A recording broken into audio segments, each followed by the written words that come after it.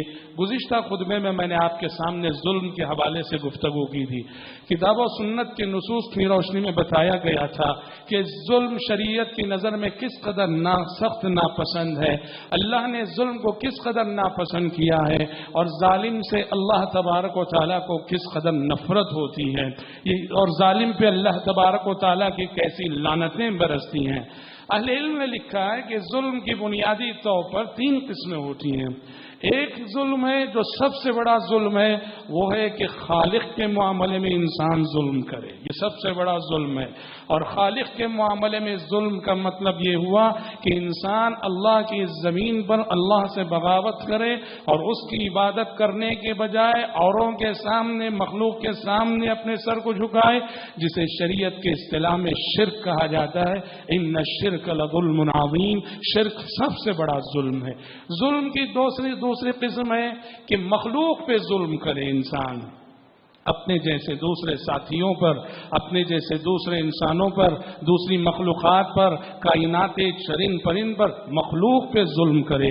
اور گزشتہ خطبے اور آج کے خطبے کا ہمارا موضوع یہی ہے، مخلوق پہ جو ہماری جانب سے ظلم ہوتا ہے۔ ظلم کی تیسری قسم ہے کہ انسان اپنے آپ پہ ظلم کرے، اللہ کی نافرمانی کر کے، اللہ کی معصیت کر کے، گناہ کر کے اپنے آپ پہ ظلم کریں۔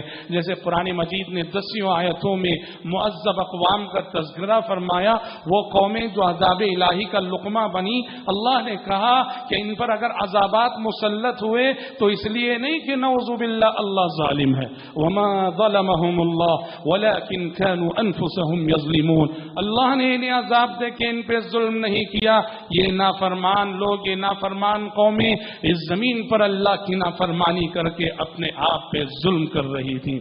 حضرات، ظلم جب ہوتا ہے تو شریعت کی تعلیم یہ، جیسا کہ پچھلے خطبے میں بالاختصار بتایا گیا تھا، کہ مظلوم کے ساتھ کھڑے ہو جاؤ، مظلوم کی مدد کرو۔ جب دیکھ رہے ہو کسی پہ ظلم ہو رہا ہے تو مظلوم کے مددگار بن جاؤ، یہ نہ دیکھو وہ تمہارا رشتہ دار ہے کہ نہیں، ظالم سے تمہارے تعلقات کیسے ہیں، ظالم سے تمہارا دوستانہ ہے، ظالم سے تمہارا یارانہ ہے، چہرے نہیں دیکھے جاتے۔ مومنانہ کردار یہ ہے، جہاں کہیں ظلم ہو رہا ہو مومن کو مظلوم کے ساتھ کھڑے ہونا چاہیے۔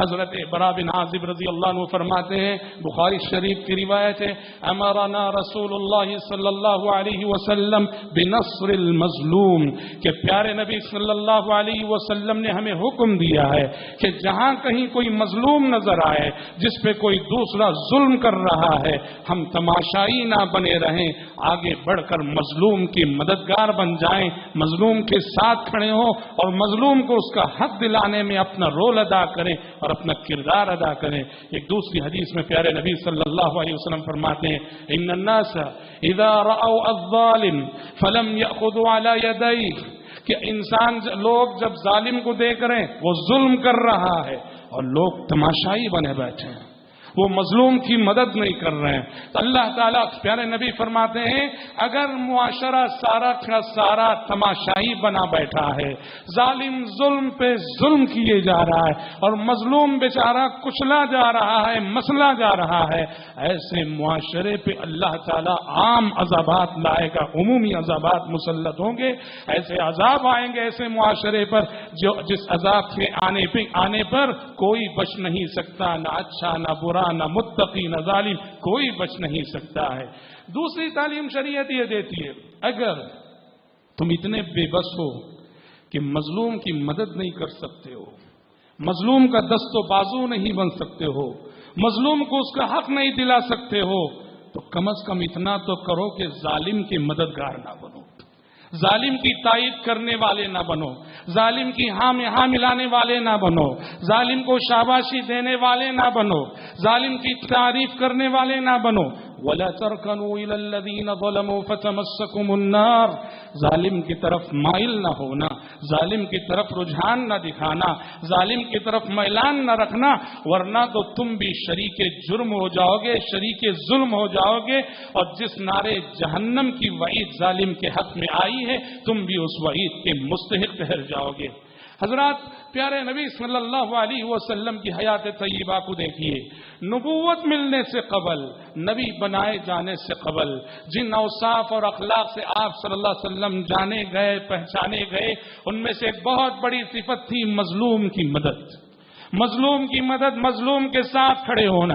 چنانچہ سیرت کی کتابوں میں آپ پڑھتے ہیں کہ جب مکے میں ایک مرتبہ بد امنی عام ہو گئی، ظلم عام ہو گیا، تو مکے کے کچھ اچھے لوگ، بھلے سے وہ سب کافر تھے، مشرک تھے، لیکن انصاف کے داعی تھے، انصاف کے علمبردار تھے، وہ اٹھ کھڑے ہوئے کہ مکے سے ہم ظلم کا خاتمہ کریں گے، بد امنی کا خاتمہ کریں گے، ظالم کا ہاتھ پکڑیں گے، مظلوم کو اس کا حق دلائیں گے۔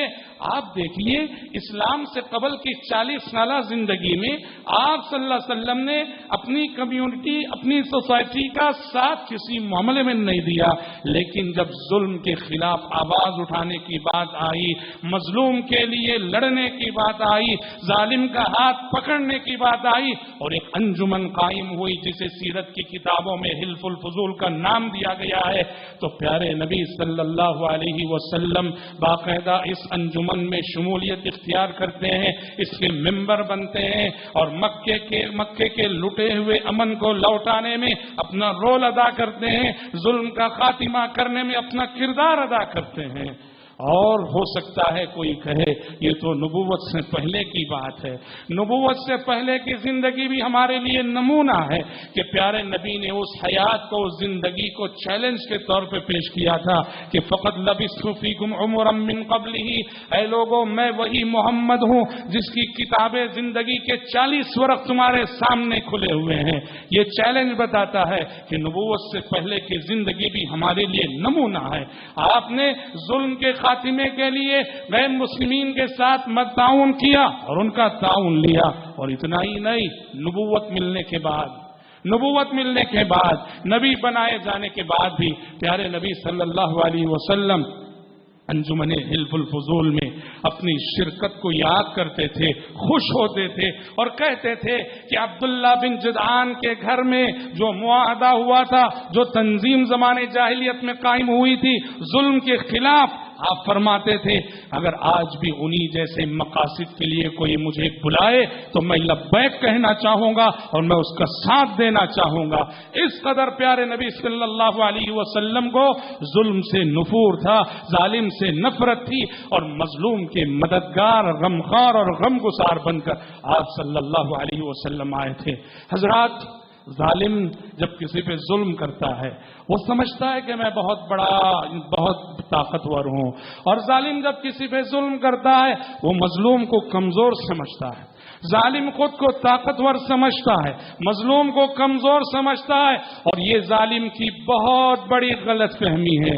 اللہ کی قسم، ظالم کے ساتھ پوری دنیا کھڑی ہو جائے وہ کمزور ہے، ظالم کے ساتھ پوری دنیا کھڑی ہو جائے وہ کمزور ہے، اور مظلوم اکیلا اور تنہا ہو وہ سب سے بڑا طاقتور ہے۔ یاد رکھیے، ان قرآن مجید نے بھی، اسلامی تاریخ نے بھی ہمارے سامنے ایسے نمونے پیش کیے ہیں، اقتدار رکھنے والے، تخت و تاج کے مالک ایسے حکمرانوں نے، ظالموں نے بے یارو مددگار اور بے قصوں پہ ستم ڈھائے، اور دنیا نے دیکھا کہ کس طرح وہ دنیا کے لاکھ سامان رکھتے ہوئے بھی کس طرح عذاب الہی نے انہیں لقمہ بنایا، اور رہتی دنیا تک کے لیے وہ عبرت بن گئے۔ کہاں ہے وہ فرعون جس کے ظلم کا یہ عالم کہ پوری نسل کا خاتمہ کر رہا تھا. کسی نجومی نے کہہ دیا تھا کہ قوم بنو اسرائیل میں ایک بچہ پیدا ہوگا، اس کے ہاتھوں تیری سلطنت کا خاتمہ ہونے والا ہے. اس اندیشے کو ٹالنے کے لیے، اس خطرے کو ٹالنے کے لیے بنو اسرائیل کی نسل کشی کر رہا تھا. بنو اسرائیل کے میں پیدا ہونے والا ہر بچہ مارا جا رہا تھا. اور انا ربکم الاعلی کے دعوے، میں تم سب کا رب ہوں، اور یہ دعوے الیس لی ملک مصر وہذہ الانہار تجری من تحتی. لوگوں بتاؤ مصر کا مالک کون ہے، مصر کا بادشاہ کون ہے، مصر کی مملکت کس کی ہے، یہ نہریں کس کی ہیں جو میرے محل کے نیچے سے بہ رہی ہیں. ام انا خیر من هذا الذي هو مہین. لوگوں سے کہہ رہا ہے میں اور یہ موسیٰ بتاؤ ہم دونوں میں سے کون بہتر ہے، میں اور یہ ذلیل انسان مہین. یعنی اللہ کے پیغمبر کو، اللہ کے رسول کو نعوذ باللہ ثم نعوذ باللہ مہین کے لقب، مہین کے برے لقب سے وہ یاد کر رہا ہے. لیکن دنیا نے دیکھا ظلم زیادہ دن چلتا نہیں ہے، ظلم کے پیروں میں زیادہ دن طاقت نہیں رہتی ہے، وہ ایک نہ ایک دن دھڑام سے گرتا ہے. اور دنیا نے دیکھا یہی قوم بنو اسرائیل جن کی وہ نسل کشی کر رہا تھا، دنیا نے دیکھا وہ اسی قوم بنو اسرائیل کی آنکھوں کے سامنے ڈوب رہا ہے اور دریا کا لقمہ بن چکا ہے اور زبان پہ ہے آمنت انہ لا الہ الا الذی آمنت بہ بنو اسرائیل وانا من المسلمین. اب میں ایمان لاتا ہوں کہ اس اللہ کے سوا کوئی معبود برحق نہیں ہے جس پر بنو اسرائیل ایمان لائے ہیں. وانا من المسلمین، اور میں مسلمان ہو چکا ہوں. اور آسمان سے آنے والی وحی نے کہا الآن. سوچو اللہ رب العالمین مظلوم کے سینے کو کیسی ٹھنڈک پہنچاتا ہے. اس وقت قوم بنو اسرائیل نے جب اپنی آنکھوں کے سامنے اس ظالم وقت کو، اس فرعون وقت کو، اس حاکم وقت کو ڈوبتے ہوئے اور غرق ہوتے ہوئے دیکھا ہوگا، کتنے ان کے سینے ٹھنڈے نہیں ہوئے ہوں گے. یہ اللہ کا قانون ہے کہ وہ ظالم کو مظلوم کی آنکھوں کے سامنے ایک نہ ایک دن ذلیل اور رسوا کر کے رکھتا ہے. وہ کہہ رہا تھا آمنت ایمان لا چکا میں. آسمان سے آنے والی وحی نے کہا آنا، اب عقل آئی ہے، اب سمجھ آئی ہے، اب ایمان لانا چاہتے ہو. آنا وقد عصیت قبل وکنت من المفسدین. حضرات ایسا کیوں ہے کہ ظالم کے ساتھ دنیا کھڑی ہو پھر بھی وہ کمزور ہے، مظلوم تنہا ہو پھر بھی وہ طاقتور ہے؟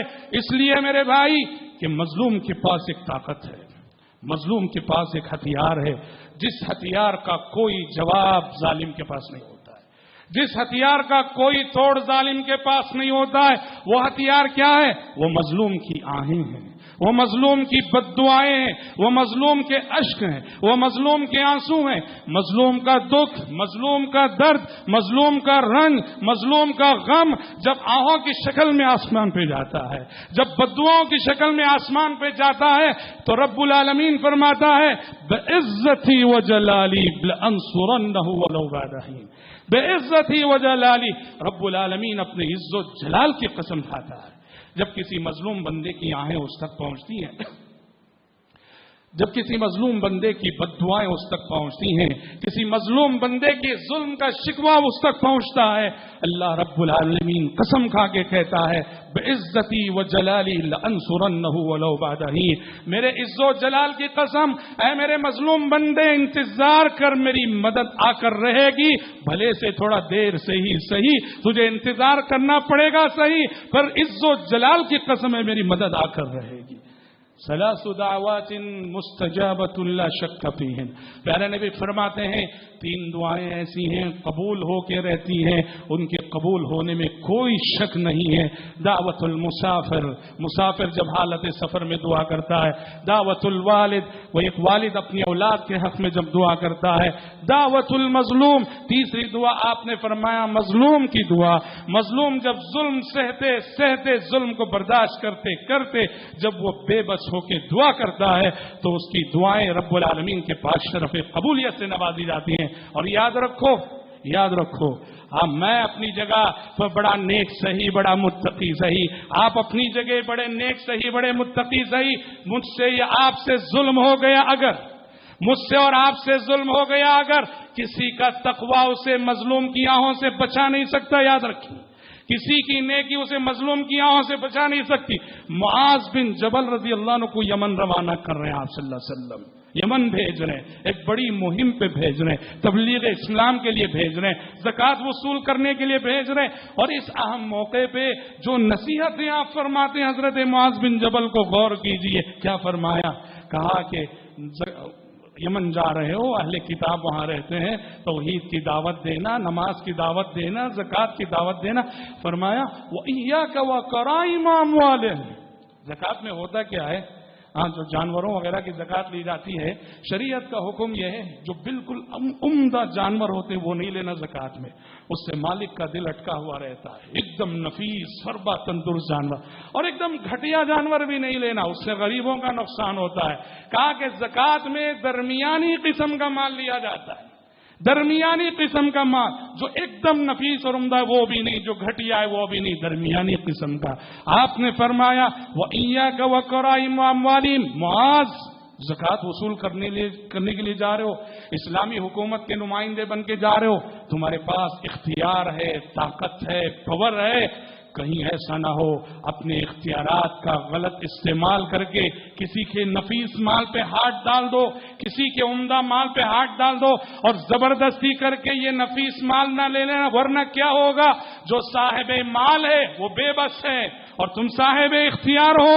اگر اس صاحب مال کی زبان سے بد دعا نکل گئی, کہا اتق دعوت المظلوم فإنه ليس بينها وبين الله حجاب. کہ اے معاذ, لوگوں سے زکوٰۃ لیتے ہوئے ان کے مال کی عمدہ قسم لینے سے بچو, ورنہ زبردستی کرو گے ان کی زبانوں سے بد دعائیں نکل جائیں گی, تو المظلوم کی بد دعا اور اللہ کے درمیان کوئی حجاب نہیں ہوتا ہے, کوئی رکاوٹ نہیں ہوتی ہے, کوئی آڑ نہیں ہوتا ہے.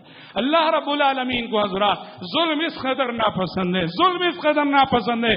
مظلوم اگر کافر بھی ہو, مظلوم اگر مشرک بھی ہو, شریعت کہتی ہے دیکھیے اللہ اکبر, اللہ کے پاس دعاؤں کی قبولیت کے لیے قانون الگ ہے, دعاؤں کی قبولیت کے لیے قانون الگ ہے, بد دعاؤں کی قبولیت کے لیے قانون الگ ہے.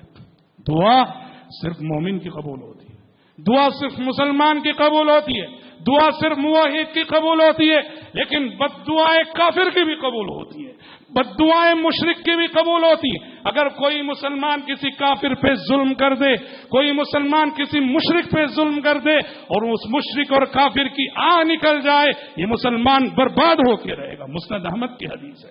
آپ نے سراحت فرمائی ہے کہ مظلوم کی بد دعائیں قبول ہو کے رہتی. آپ نے فرمایا وَلَوْ كَانَ كَافِرًا, حل بھلے سے مظلوم جو ہے کافر ہی کیوں نہ ہو. تاریخ میں بے شمار واقعات ہیں. مامون الرشید خلیفہ عباسی, وقت کا بادشاہ ہے, کرتا دھرتا ہے, صاحب اختیار ہے, صاحب اقتدار ہے. یونان کے فلسفے سے متاثر ہو کر صحابہ, تابعین اور تبع تابعین کے نہج سے ہٹ چکا ہے. نئے نئے عقائد اور نئے نئے افکار و نظریات اس کے دور حکومت میں جنم لے رہے. اور وہیں خلق قرآن کا فتنہ شروع ہوا کہ قرآن مخلوق ہے. اپنی طاقت کے بل پہ وقت کے سارے علماء سے وہ علماء کو قائل کروانا چاہ رہا تھا, مانو کہ قرآن مخلوق ہے, مانو کہ قرآن مخلوق ہے. اور جو ایسے ہی نہیں مان رہے تھے انہیں پیٹ پیٹ کر ستا کر اقرار کروا رہا تھا. اور اس حوالے سے امام اہل سنہ والجماع امام احمد بن حنبل رحمہ اللہ پہ تو اتنے ستم ڈھائے گئے. اور خود جلاد کا کہنا ہے میں نے احمد بن حنبل کی پیٹ پہ وہ کوڑے برسائے ہیں کہ اللہ کی قسم ہاتھی کی پیٹ پہ بھی برسائے جاتے تو چیخ پڑتا ہاتھی. امام احمد بن حنبل رحمہ اللہ جیسی شخصیتوں کو مار مار کے اس نے اقرار کروانا چاہا. ہوا یہ کہ کچھ بہت سارے علماء اس کے شر سے بچنے کے لیے زبانی طور پہ اقرار کر کے بچ گئے. دل سے نہیں, ظلم سے بچنا ہے, ظالم سے بچنا ہے, اور شریعت یہاں اجازت دیتی ہے. زبانی اقرار کر کے بعض علماء توریہ کر کے بچ گئے. آخری صورتحال یہ ہوئی, ایک امام احمد بن حنبل تھے اور مامون کو پتا چلا کہ جب تک احمد بن حنبل اس عقیدے کے قائل نہیں ہوتے معاشرہ اس عقیدے کو قبول نہیں کرے گا, لہذا ضروری ہے کہ احمد بن حنبل کو قائل کیا جائے. مامون جو ہے ترسوس میں تھا, اس نے اپنی پولیس کو حکم دیا کہ احمد بن حنبل کو ہتھکڑیاں پہناؤ اور ہتھکڑیاں پہنا کر میرے پاس ترسوس لے آؤ. احمد بن حنبل رحمۃ اللہ علیہ پہ اس وقت تک بہت ستم ڈھا دیے گئے تھے، اس وقت تک بہت انہیں مارا گیا تھا، پیٹا گیا تھا، بڑا ظلم انہوں نے برداشت کیا تھا۔ اب وہ فائنل اقدام کرنا چاہتا ہے، کوئی ایسی سزا دینا چاہتا ہے کہ احمد بن حنبل کو مان کے رہنا چاہیے اور مانے بغیر کوئی چارہ نہ ہو۔ ہتھکڑیاں پہنا دی گئیں اور احمد بن حنبل سے کہا گیا کہ مامون نے طرسوس میں تمہیں بلایا ہے، تمہارا انتظار مامون کر رہا ہے۔ علامہ ابن کثیر جیسے مورخین نے، دوسرے مورخین نے لکھا ہے امام احمد بن حنبل رحمۃ اللہ علیہ جو اب تک مامون کے ظلم کو سہتے رہے، جب پتا چلا کہ اب وہ کوئی فائنل اقدام کرنے کے لیے بلا رہا ہے، طرسوس میں بیٹھا ہوا ہے، پولیس کو حکم دیا ہے کہ ہتھکڑیاں پہنا کر میرے پاس حاضر کرو، فجث علی رکبتیہ، احمد بن حنبل اپنے گھٹنوں کے بل بیٹھ گئے، آسمان کی جانب نظر اٹھائی، آسمان کی جانب نظر اٹھا کے کہا سیدی غر حلمک ھذا الفاجر حتى تجرأ على اولیائک بالضرب والقتل فاکفنی مؤونته، اے میرے پروردگار، اے میرے سردار، تیرے حلم نے، تیری بردباری نے، تیرے صبر نے اس ظالم کو دھوکے میں رکھا ہے، یہ تیرے نیک بندوں کو بھی قتل کر رہا ہے، مار رہا ہے، اے اللہ آج اس کی تکلیف اور مشقت کے مقابلے میں تو کافی ہو جا۔ اور ایک تاریخی روایت کے الفاظ ہیں آج مجھے اس کا چہرہ نہ دکھا۔ یہ دعا کی امام احمد بن حنبل نے، اور مامون کی پولیس احمد بن حنبل کو لے کے نکلی، اور قبل اس کے کہ امام احمد طرسوس پہنچتے مامون کی وفات کی خبر آ گئی، یہ اللہ کا قانون ہے، یہ اللہ کا قانون ہے، اللہ کی لاٹھی میں آواز نہیں ہوتی۔ اللہ رب العالمین ظالم کے غرور کو آخرت میں جو کچلتا ہی ہے، وہ آخرت سے پہلے دنیا میں ظالم کے غرور کو ضرور کچلتا ہے۔ صحابی رسول زبیر بن عوام رضی اللہ عنہ کون ہے؟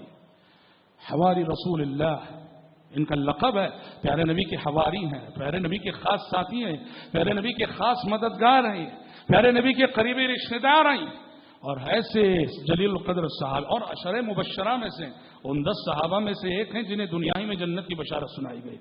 ایسے صحابی کو ایک بدمعاش اور بدبخت قتل کر دیتا۔ امام ذہبی رحمۃ اللہ علیہ نے اس کا نام لکھا ہے سیر اعلام النبلاء میں، ابن جرموز حضرت زبیر ابن عوام کو قتل کر دیتا۔ ظاہر بات ہے حواری رسول اللہ، اللہ کے نبی کے حواری کو اس نے شہید کیا ہے۔ علامہ ذہبی لکھتے ہیں کہ حضرت زبیر ابن عوام کو شہید کرنے کے بعد اس کی زندگی بکھر گئی، زندگی میں چین و سکون کھو بیٹھا، نہ دن میں سکون نہ رات میں چین، دن سارا بے قراری میں گزرتا تھا اور سونے کے لیے آنکھیں بند کرتا تھا تو بھیانک اور ڈراؤنی خواب دیکھتا تھا اور ڈر کے فوراً جاگ جاتا تھا، نہ بیداری میں سکون نہ نیند میں راحت۔ اتنا پریشان ہوا وہ سمجھ گیا کہ حواری رسول اللہ پہ اس نے جو ظلم کیا ہے، حواری رسول اللہ کو اس نے جو شہید کیا اس کی سزا مل رہی ہے۔ سیدھے حضرت زبیر رضی اللہ عنہ کے بیٹے مصعب بن زبیر رضی اللہ عنہ کے پاس گیا، جا کے کہا مصعب دیکھو میں تمہارے باپ کا قاتل، مجھے احساس ہے، بدلہ لے لو مجھ سے، قصاص لے لو مجھ سے۔ مصعب بن زبیر رضی اللہ عنہ نے کہا میں اپنے بھائی عبداللہ بن زبیر سے مشورہ کرتا ہوں۔ مصعب بن زبیر اپنے بھائی عبداللہ بن زبیر کے پاس گئے، کہا کہ بھائی جان وہ ہمارے ابو کا قاتل ابن جرموز پیشکش کر رہا ہے کہ ہم اس سے قصاص لے لیں۔ عبداللہ بن زبیر نے کہا کہ نہیں، اس کی جان میرے ابو کی جان کے برابر نہیں ہو سکتی، ہمیں دنیا میں نہیں، ہمیں اس کا بدلہ آخرت میں چاہیے، اسے ایسے ہی تڑپنے دو، قصاص نہیں لیا، بدلہ نہیں لیا۔ امام ذہبی لکھتے ہیں بلاخر زندگی میں اضطرابات بڑھتے گئے، بے چینیاں بڑھتی گئیں، ہوا ایک یہ کھنڈر نما ایک عمارت تھی، بوسیدہ عمارت تھی، اس کے اندر گیا، لوگوں سے کہا دیوار کو ذرا دھکا دو، لوگوں نے دھکا دیا، دیوار گری، چھت گری اور مر گیا دب کر۔ من عادى لي وليا فقد آذنته بالحرب، اللہ کا قانون حدیث قدسی ہے، جو میرے اولیاء سے، میرے نیک بندوں سے دشمنی کرے گا میں اس سے اعلان جنگ کرتا ہوں۔ من عادى لي وليا فقد آذنته بالحرب۔ اور حضرات ایسا نہیں کہ یہ سب تاریخ کے واقعات ہیں، آنکھیں کھول کے اگر ماحول اور سماج کا مشاہدہ کریں، ہمارے سامنے ایسے کتنے واقعات ہوتے ہیں. مسئلہ یہ کہ ہم نگاہ عبرت سے نہیں دیکھتے اور ان واقعات سے سبق حاصل نہیں کرتے. سعودی عرب کا ایک فوجی ہسپتال ہے ریاض کا، وہاں کے ایک ڈاکٹر ہیں عبد المحسن الاحمد، انہوں نے ایک واقعہ بیان کیا. کہا کہ ایک مریض آیا ہمارے پاس، ایک پیشنٹ آیا ہمارے پاس علاج کے لیے. مسئلہ یہ تھا کہ دل کے وال بلاک تھے اس کے. کہا کہ میں نے اس کا علاج کیا، آپریشن کیا. کہا کہ آپریشن پر اتنا سکسس نہیں ہوا، آپریشن کے باوجود اس کی حالت نازک بنی رہی. ہوا یہ کہ ابھی ہم دل کے اس مسئلے سے پوری طرح نمٹے نہیں کہ اس کا جو کلیجہ تھا، کلیجے میں ورم پیدا ہو گیا. دکھ پر دنبل، مصیبت پر مصیبت، اور ابھی اس سے ہم نمٹے نہیں.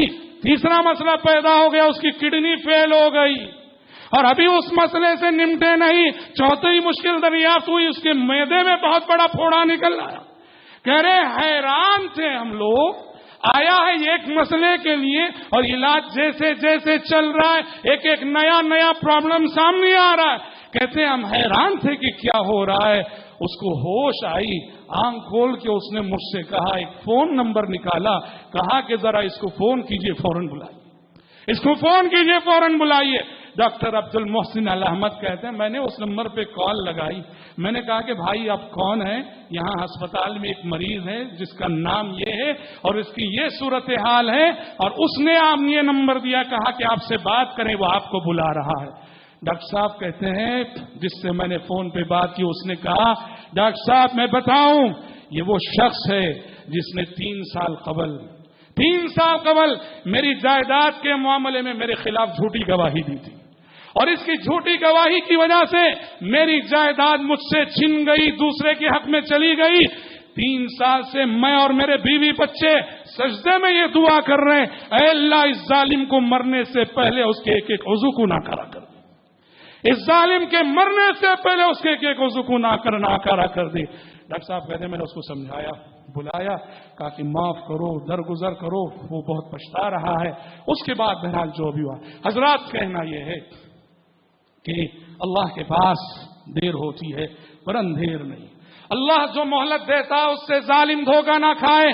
فلا تحسبن اللہ غافلا عما يعمل الظالمون، یہ نہ سمجھو کہ اللہ تمہارے ظلم سے غافل ہے، یہ نہ سمجھو، ہرگز نہیں. انما یؤخرهم، اللہ کا قانون ہے وہ مہلت دیتا ہے، اس کا قانون ہے وہ املی لهم ان کیدی متین، میں انہیں مہلت دوں گا اور میری چال اور میری تدبیر بڑی مضبوط ہوتی ہے. وہ املی لهم ان کیدی متین. حضرات زندگی میں ظلم سے بچو، ہر چھوٹے بڑے ظلم سے بچو.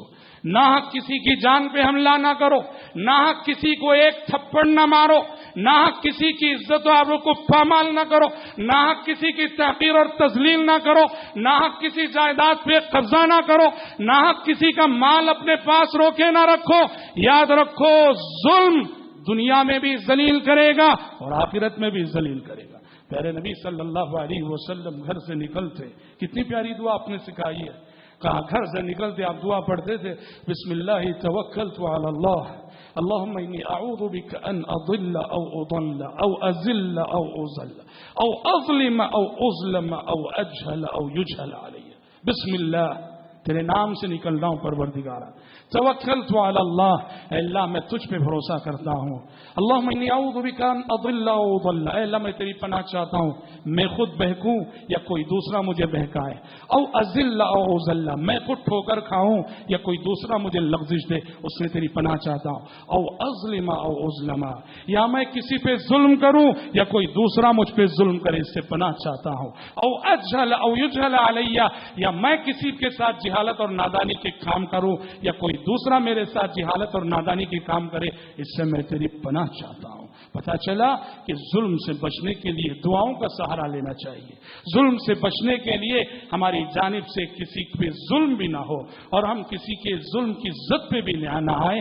یہ دعائیں اللہ تبارک و تعالیٰ سے کرتے رہنا چاہیے. افسوس ہوتا ہے جب ہم دیکھتے ہیں معاشرے میں کئی طرح کے ظلم، حقداروں کا حق میرے پاس موجود ہے، حقداروں کا حق میرے پاس موجود ہے، لوگوں کا پیسہ میرے پاس موجود ہے، لوگوں کی جائیدادوں پہ میں نے جو قبضے کر رکھے ہیں، ستا رہا ہوں، گھما رہا ہوں، پھرا رہا ہوں، تڑپا رہا ہوں.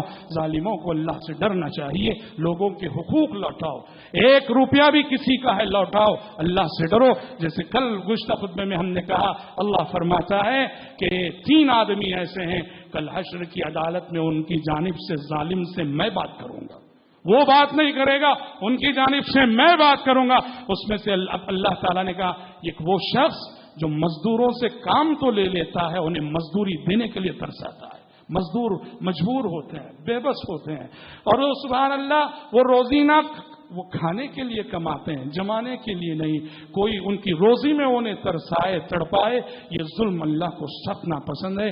ظلم سے بچو، ظلم کی ہر شکل سے بچو۔ دعا ہے رب العالمین سے اللہ تعالیٰ مجھ کہنے والے کو، آپ سننے والوں کو زندگی میں ہر چھوٹے بڑے ظلم سے بچنے کی توفیق عطا فرمائے۔ رب العالمین ہم سب کو انصاف کا علمبردار بنائے، آمین۔ بارک اللہ لنا ولکم فی القرآن العظیم ونفعنا وإياكم بما فيه من الآیات والذکر الحکیم، انہ تعالی جواد کریم ملک بر رؤوف رحیم رب حلیم۔